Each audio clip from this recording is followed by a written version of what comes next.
Hello friends, you are watching checkmate.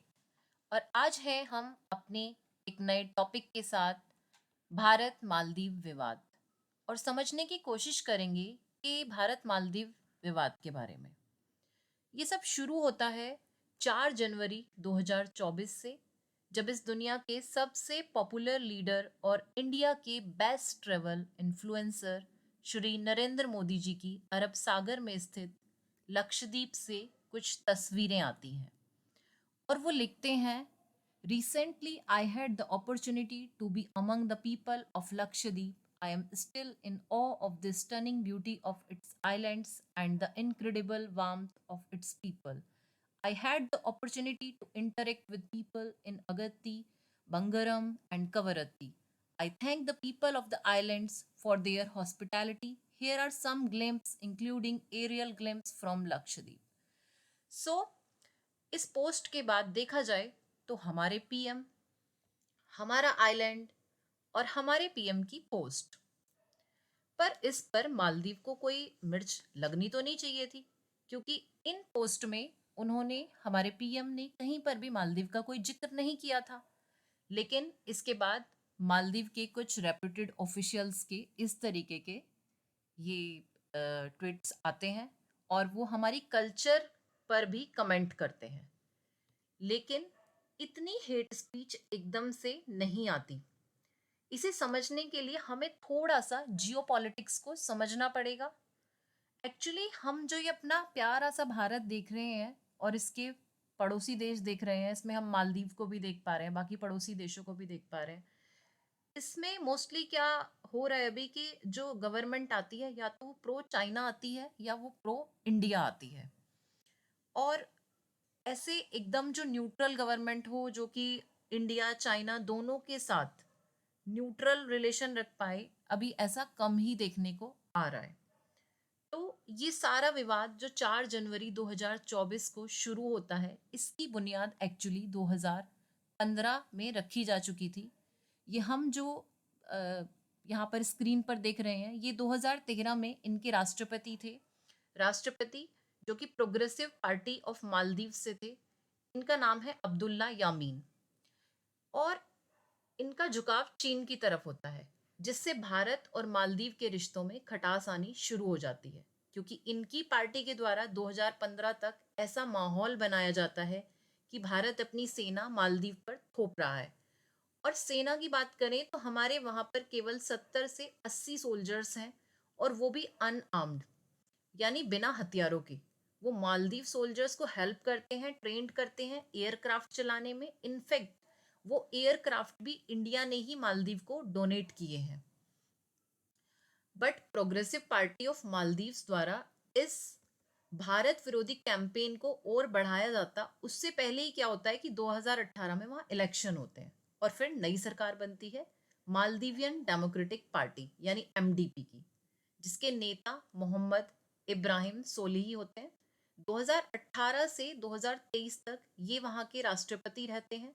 इनके India के साथ रिलेशन बहुत अच्छे हैं, क्योंकि ये प्रो इंडियन है और इनके शपथ ग्रहण में मोदी जी जाते भी हैं। 2018 से 23 तक भारत और मालदीव के रिश्तों में सुधार आता है और वहाँ पर, लेकिन 23 में फिर से इलेक्शन होते हैं और सरकार अब की बार बनती है प्रोग्रेसिव पार्टी ऑफ मालदीव्स की, जिसके राष्ट्रपति मोहम्मद मुइजू हैं, जो कि हम स्क्रीन पर देख पा रहे हैं।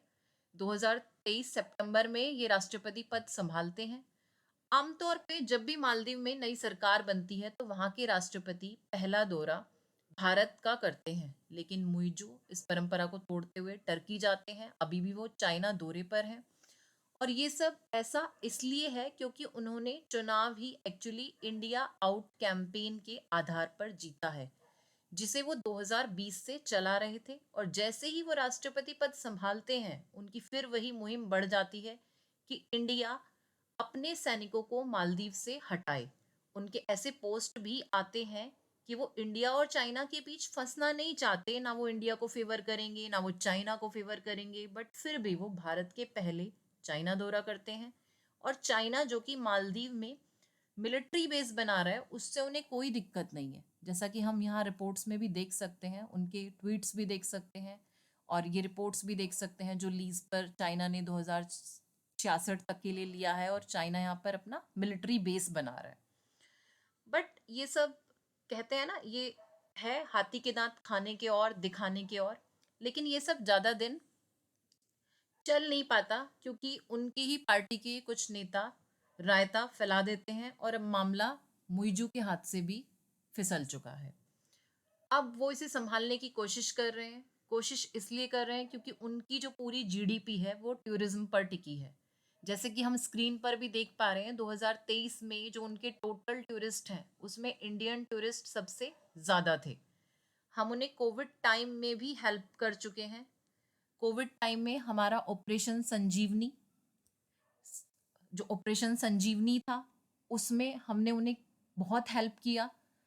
उसके बाद अगर हम पास्ट उठाकर देखते हैं, इनफैक्ट तो 1988 जो भारत सरकार ऑपरेशन कैक्टस लाती है और वहाँ पर जो हालात तनावपूर्ण होने वाले होते हैं क्योंकि सरकार का तख्ता पलट होने वाला होता है, उससे भी मालदीव को बचाती है। सो अगर मैं इन शॉर्ट कहूँ तो इंडिया ने हमेशा मालदीव को हेल्प ही किया है, और इसीलिए अब मालदीव को एक बार अपने जो मतलब उनकी फॉरेन पॉलिसी है उसको रिकंसिडर करना होगा, भारत के साथ अपने रिलेशंस को रिकंसिडर करना होगा, और देखना होगा कि अब वो क्या कर सकता है। बाकी हमारा जो है इंडिया का, वो उनसे कोई कंपैरिजन है ही नहीं क्योंकि जितनी उनकी पॉपुलेशन नहीं है ना, उससे ज़्यादा तो हमारे यहाँ ट्विटर पर बॉयकॉट मालदीव हो चुका है। इवन जितनी उनकी जीडीपी नहीं है उससे ज़्यादा हम डोनेट कर देते हैं, और जोग्राफिकली देखें ना तो भी उनके पास वो सिर्फ एक आइलैंड कंट्री है, and we have all physical features, चाहे वो माउंटेन्स हो, टैटूज हो, डेजर्ट हो, आइलैंड्स हो। सो इन शॉर्ट वी आर आत्मनिर्भर भारत। Thank you. अगर आपको वीडियो पसंद आई हो तो please like, subscribe and press bell icon. Thank you.